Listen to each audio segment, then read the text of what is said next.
రెండు తెలుగు రాష్ట్రాల ముఖ్యమంత్రులు ఇటు చంద్రబాబు గారు అలాగే అటు రేవంత్ రెడ్డి గారు ఈ నెల 6వ తేదీన భేటీ కాబోతున్నటువంటి నేపథ్యంలో వారి భేటీలో ఎటువంటి అంశాలు చర్చకు వచ్చేటువంటి అవకాశం ఉందనేది తెలుసుకునేందుకు జగన్మోహన్ రెడ్డి అలాగే కేసీఆర్ ఒక నిఘాని ఏర్పాటు చేశారని, అది రెండు తెలుగు రాష్ట్రాలకు సంబంధించినటువంటి ఇంటెలిజెన్స్ టీం రెండు తెలుగు రాష్ట్రాల ముఖ్యమంత్రులకు చేరవేశారు అంటూ ఒక వార్త ఇప్పుడు సోషల్ మీడియా వేదికగా చక్కర్లు కొడుతున్న నేపథ్యంలో ఈ అంశం మీద మనం విశ్లేషణ చేసుకునేటువంటి ప్రయత్నం చేద్దాం.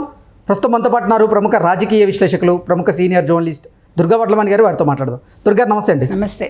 ఈ నెల 6వ తేదీన ఆంధ్రప్రదేశ్ ముఖ్యమంత్రి చంద్రబాబు గారు అలాగే తెలంగాణ ముఖ్యమంత్రి రేవంత్ రెడ్డి గారు భేటీ అవబోతున్నటువంటి నేపథ్యంలో ఆ భేటీలో అసలు ఎటువంటి అంశాలు చర్చకొచ్చే అవకాశం ఉందని తెలుసుకునేందుకు జగన్మోహన్ రెడ్డి అలాగే కేసీఆర్ నిఘా ఏర్పాటు చేయబోతున్నారు అన్నట్లుగా రెండు తెలుగు రాష్ట్రాల ఇంటెలిజెన్స్ టీం రెండు తెలుగు రాష్ట్రాల ముఖ్యమంత్రులకి సమాచారం ఇచ్చినట్లుగా ఒక వార్త సోషల్ మీడియాలో చక్కర్లు కొడుతుంది.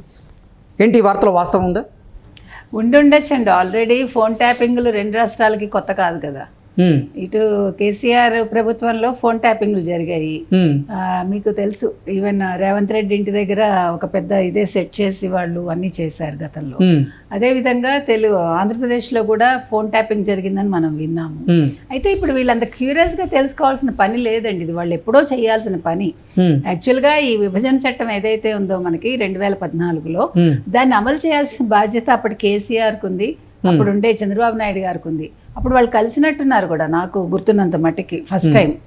అయితే దాని మీద విధి విధానాలు ఏవి ఖరారు చేసుకోలేదు. అంటే విభజన చట్టం ఉంది కానీ దాన్ని వాళ్ళు పంచుకోలేదు అప్పుడు, ఒక రకంగా చెప్పాలంటే. ఓన్లీ ఎంప్లాయీస్ వరకు పంచుకున్నారో ఏదో. తర్వాత మళ్ళీ తెలంగాణకు సంబంధించిన వాళ్ళు వెనక్కి వచ్చారు గత ప్రభుత్వంలో. ఇవన్నీ జరిగాయి మనకు తెలుసు. ఇక్కడ చెప్పుకోవాల్సిన అంశం ఏంటంటేనండి, ఈరోజు మనకి రావాల్సిన ఆస్తులు చాలా ఉన్నాయి ఇక్కడ. అంటే ఆస్తులు అంటే బిల్డింగ్లు పట్టుకెళ్ళిపోలేంగా, కాబట్టి ఆ బిల్డింగ్లకు సంబంధించిన అంటే ఒక రేటు ఖరారు చేసి దాన్ని మనకి ఇవ్వాలి వాళ్ళు. ఇంకొక విషయం, 10 ఏళ్ళు మన ఆస్తి మనకి రాలేదంటే మరి 10 ఏళ్ళు వడ్డీ ఎవడిస్తాడండి? ఆ పాయింట్ కూడా ఆలోచించాలి మనందరం. మనకి ఎంత నష్టం? ఇప్పుడు మనకి రావాల్సిన మనం ఇవ్వాలి బాకీలు అంటున్నారు వాళ్ళు ఇవ్వాల్సిన బాకీల గురించి వాళ్ళు మాట్లాడటల్లా ఎప్పుడు కూడా. విద్యుత్ బకాయిలు ఉన్నాయి. విద్యుత్ బకాయిలు ఏంటి, ఇంకా చాలా ఉన్నాయండి. ఇప్పుడు మీరు తెలుగు యూనివర్సిటీ తీసుకుంటే తెలుగు యూనివర్సిటీకి సంబంధించి చాలా రావాలి మనకి, ఎందుకంటే అందులో కోర్సులు అంతా మన వాళ్ళు పెట్టారు. మీకు తెలిసి అమెరికా, మలేషియా ఇలాంటి చోట్ల తెలుగు శాఖ పెట్టి తర్వాత బుక్స్ అంతా వీళ్ళే ప్రింట్ చేసి అదంతా మనకి అమెరికన్ డాలర్స్లోనే డబ్బులు వస్తాయి. మరి అవన్నీ కూడా 50% మనకి ఇవ్వాలి కదా. పెయింటింగ్స్ ఉన్నాయి, ప్రపంచ తెలుగు మహాసభలు వాళ్ళు కండక్ట్ చేసినప్పుడు మహనీయుల పెయింటింగ్స్ ఉన్నాయి. ఇలా ఒకటి కాదు, బుక్స్ మనకి రావాల్సినవి ఉన్నాయి. అలాగా అంటే ఏ శాఖకు ఆ శాఖ మీరు తీసుకుని, ఇప్పుడు ఒక్క తెలుగు యూనివర్సిటీయా అంటే విద్యాశాఖకి సంబంధించి ఈయనెవరు లోకేష్ దృష్టి పెట్టాలి నన్ను అడిగితే. అంటే ఫస్ట్ చంద్రబాబు నాయుడు గారు మాట్లాడటం అయ్యాక, ఇప్పుడు 6వ తారీఖున వాళ్ళ భేటీ అయిందనుకోండి, భేటీలో వాళ్ళు కూలంకషంగా ప్రతి ఒక్కటి చర్చించుకోవాల్సిన అవసరం ఎంతైనా ఉంది. అది ప్రతి ఒక్క శాఖ తీసుకుని ఎంతెంత రావాలి, ఎవరెవరు ఎంత ఇవ్వాలి. ఫస్ట్ తెలంగాణ మనకి ఇవ్వాల్సింది ఇచ్చాక, ఎందుకంటే మనది అప్పుల రాష్ట్రం మొదటి నుంచి కూడా. మనకు వచ్చినప్పుడు అప్పులతోటే వచ్చింది.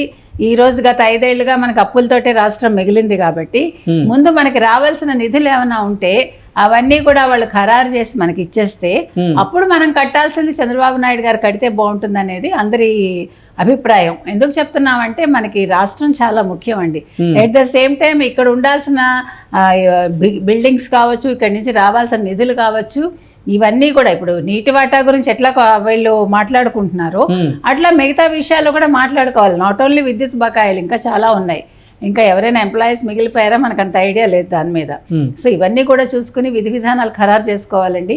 ఇంకో విషయం ఏంటంటే, ఇప్పుడు ఇది జరిగాక ఒకవేళ అన్ని సజావుగా జరిగి ఇప్పుడు ఈరోజు చంద్రబాబు నాయుడు గారు ఒక ఇనిషియేటివ్ తీసుకుని, అంటే ఇక్కడ నేను పెద్ద నువ్వు చిన్న అని అనుకోకుండా ఆయన మనకి మన రాష్ట్రం ముఖ్యం అనే దానికి ఈయన ఒక తార్కాణంగా ఇవాళ నిలిచారు. ఇది మెచ్చుకోవాల్సిన విషయమే, ప్రజలు కూడా హర్షిస్తారు ఇలాంటివి. కాకపోతే ఏంటంటే ఇప్పుడు చేయాల్సిన పని ఏంటంటే, కేసీఆర్ కావచ్చు, జగన్ కావచ్చు, ఇవన్నీ జరిగాక బై ఛాన్స్ అన్నీ సవ్యంగా జరిగి మనకి రావాల్సినవి వచ్చేసాయి అనుకోండి. వచ్చాక ఏదో తెలంగాణకు అన్యాయం చేసేసాడు రేవంత్, అని వీళ్ళు గగ్గోలు పెట్టాల్సిన పని ఉండదు, ముందే చెప్తున్నాం మనం. ఎందుకంటే వాళ్ళు ఇవ్వాలి న్యాయబద్ధంగా, అవి మనం అడుగుతున్నాం. అదేవిధంగా మన దగ్గర నుంచి ఏమైనా బకాయిలు ఉంటే మనం కూడా కట్టేస్తాం, అంటే ఆంధ్రప్రదేశ్ కూడా కడుతుంది ముందుకొచ్చి. కాబట్టి ఇది సజావుగా ఈ పంపకాలు అనేవి జరగాలండి. జరిగాక దీని మీద గందరగోళం మాత్రం ఎవరు, అంటే ప్రతిపక్షాలు మనం మాట్లాడేది.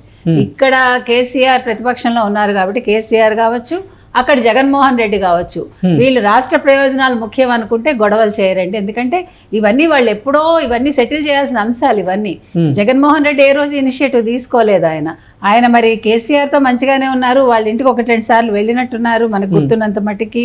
ఈవెన్ కేటీఆర్ గారు కూడా మరి విజయవాడ వెళ్ళినట్టున్నారు, నాకు అంత ఇది లేదు. కాకపోతే ఏంటంటే వెళ్ళినప్పుడు ఏం చేశారు వీళ్ళందరూ, ఇప్పుడు మన స్వప్రయోజనాలు కాదు కదా, రాష్ట్ర ప్రయోజనాలు ఇద్దరు ఆలోచించాలి. ఇటు కేసీఆర్ గారు ఆలోచించాలి, మరి తెలంగాణ నేను కొట్లాడి సాధించానంటారు కదా, సాధించిన కొట్లాట ఆయన ఏం చేశారు అంటే, మన న్యాయబద్ధంగా ఎవరికైనా ఏదైనా ఇచ్చేయాల్సి ఉంటే ఇచ్చేయాలండి, మనం తెచ్చుకోవాల్సింది ఉంటే తెచ్చుకోవాలి. అంతేగాని ఇది నాది అని పట్టు కూర్చోకూడదు. ఎందుకంటే ఇక్కడ తరతరాలుగా తెలుగు వాళ్ళు కలిసిమెలిసి ఉన్నారు, వీళ్ళు కూడా ఇక్కడ ఆంధ్ర వాళ్ళు వచ్చి ఇక్కడ సంపద పోగు చేశారు, అది వాళ్ళ అందులో భాగస్వామ్యం కూడా ఉంది. కాబట్టి వాళ్ళు అవన్నీ దృష్టిలో పెట్టుకుని కేసీఆర్ గారు కానీ జగన్మోహన్ రెడ్డి కానీ ఈ పనికిమాల నిఘాలు పెట్టకుండా, ఇప్పుడు జరిగాక ఏం జరిగింది వాళ్ళిద్దరి మధ్య చర్చలు అనేవి బయటకు వస్తాయి. 2 తెలుగు రాష్ట్రాల్లో అసెంబ్లీ ఎన్నికల తరువాత ప్రభుత్వం మార్పిడి అయితే జరిగింది. ఇప్పుడు ప్రభుత్వంలో ఉన్నటువంటి కొంతమంది అధికారులు ఎవరైతే ఉన్నారో వాళ్ళు, అంటే కొంతమంది గత ప్రభుత్వానికి అనుకూలంగా వ్యవహరించారు అనేటువంటి ఆరోపణలు ఎదుర్కొన్న వాళ్ళందరినీ కూడా 2 తెలుగు రాష్ట్రాల ముఖ్యమంత్రులు వాళ్ళని బదిలీ చేసి ఆ ప్లేస్లో వేరే వాళ్ళు కొత్త వారిని తీసుకొచ్చినటువంటి నేపథ్యంలో ఇప్పుడు ఎవరి ద్వారా జగన్మోహన్ రెడ్డి అలాగే కేసీఆర్ ఈ చంద్రబాబు అలాగే రేవంత్ రెడ్డి భేటీ మీద నిఘా పెట్టారు, ఎవరి ద్వారా అంటే ఏం చెప్తారు? ఇంకా ఉంటారు కదండి, ఇప్పుడు చెదపురుగులు అనేవి ఒకసారి సమూలంగా నాశనం కావు ఎక్కడా కూడా. అది ఇంకా ఒకళ్ళిద్దరు మన కంటికి కనిపించకుండా ఉంటారు. చెయ్యాలనుకుంటే ఏమంటే మంచి చేయడం కష్టం కానీ చెడు చేయడం చాలా సులువు ఎవరికైనా కూడా. కాబట్టి అది పెద్ద విషయం కాదు, ఎవరి ద్వారా ఏంటి అనేది కంటే కూడా అసలు ఇలాంటి పనులు వాళ్ళు చేయకుండా ఉంటే బాగుంటుంది. అంటే వాళ్ళు ఒక పెద్ద తరహాగా కేసీఆర్ కావచ్చు జగన్మోహన్ రెడ్డి కావచ్చు ఇప్పటికైనా బుద్ధి తెచ్చుకుని ప్రజలు వాళ్ళకి అననుకూలంగా ఉన్నారు అనేది వాళ్ళకి తెలుసు కదా, వాళ్ళు ఏ రకంగా ప్రజలు వాళ్ళని ట్రీట్ చేశారు, వాళ్ళని ఎందుకు ఇంట్లో కూర్చోబెట్టారో వాళ్ళకి తెలుసు. ఇవన్నీ కూడా వాళ్ళు ఏది తేల్చకుండా వాళ్ళ ఇష్టానికి వాళ్ళు బిహేవ్ చేసి వాళ్ళ సొంత ఆస్తులు కూడబెట్టుకుని మనందరం చూస్తున్నాం. ఇప్పుడు కేసులు ఎందుకు వస్తున్నాయండి, వాళ్ళ మీద ఊరికే రావు కదా. వాళ్ళు ప్రజల కోసం ఏదైనా చేస్తే ఈరోజు ఈ పరిస్థితి వాళ్ళకి రాదు. కనీసం ఇప్పుడైనా వాళ్ళు ఒక మంచి బుద్ధితోటి రేపొద్దున్న ఇవన్నీ జరిగాక ఈ విషయాలు బయటకు వచ్చాక వాళ్ళు సానుకూలంగా స్పందిస్తే బాగుంటుందండి. ఇటు కేసీఆర్ తెలుగు రాష్ట్రాలకు సంబంధించినటువంటి ఇంటెలిజెన్స్ టీం అనేది 2 తెలుగు రాష్ట్రాల ముఖ్యమంత్రులకి జగన్మోహన్ రెడ్డి అలాగే కేసీఆర్ మీ భేటీ మీద ఇలా నిఘా పెట్టబోతున్నారంటూ తెలియజేసినటువంటి నేపథ్యంలో అసలు ఎవరి ద్వారా నిఘా పెట్టారనేది కూడా చెప్పేటువంటి అవకాశం ఉంది. కాబట్టి ఆ అధికారుల మీద 2 తెలుగు రాష్ట్రాల ముఖ్యమంత్రులు చర్యలు తీసుకోవరా అంటే ఏం చెప్తారు? ఖచ్చితంగా తీసుకుంటారండి. అంటే మనకి బయటకు రాకపోవచ్చు పేర్లు ఇమీడియట్గా ఎవరు చేస్తున్నారు ఏంటి అన్న దాని మీద, అంతే కదా. ఇప్పుడు వాళ్ళకి ఆల్రెడీ తెలిసే ఉంటుంది, తెలిసినప్పుడు డెఫినెట్గా వాళ్ళని పక్కన పెడతారు, వాళ్ళ మీద చర్యలు ఉంటాయి, అది నెమ్మదిగా మనకు బయటకు వస్తుంది. ఆ విషయంలో మనకేం సందేహం లేదు. కాబట్టి ఇక్కడ నిఘాల మీద ఎంత దృష్టి పెట్టారో విభజన మీద కూడా, అంటే విభజన చట్టాల మీద కూడా అంతే దృష్టి పెట్టాలండి ప్రభుత్వాలు, 2 ప్రభుత్వాలు కూడా. అంటే ఎటువంటి దానికి అక్కర్లేని విషయాలకు తావు ఇవ్వకుండా, అంటే నెగిటివ్ ఇది లేకుండా పాజిటివ్గా, అంటే ఒక సామరస్యపూరిత వాతావరణంలో ఈ విభజన చట్టాల హామీలన్నీ కూడా వీళ్ళు నెరవేర్చాలండి. ప్రజలకు ఒక మంచి చేయాలి 2 రాష్ట్రాల ప్రజలకి. ఎందుకంటే చంద్రబాబు నాయుడు గారు ఎప్పుడు చెప్తారు, ఎక్కడ తెలుగు వాళ్ళు ఉన్నా అందరూ ఒకటేని. అందరూ కూడా అది ఒప్పుకునే విషయం. మన భాషాపరంగా ఒకటి, సంస్కృతుల పరంగా ఒకటి, కాకపోతే ఓకే కొన్ని అంశాల కారణంగా విడిపోవడం జరిగింది. విడిపోయినంత మాత్రాన ఎవరు కూడా శత్రువులు కాదు కదా. సో అందరూ వాళ్ళందరూ మిత్ర భేదంతో కాకుండా మిత్ర లాభంగా ఆలోచించి ఈ విషయాన్ని ఒక మంచి పరిష్కారం వీటికి తీసుకొస్తే బాగుంటుంది. ఓకే అండి, థ్యాంక్ యూ సో మచ్.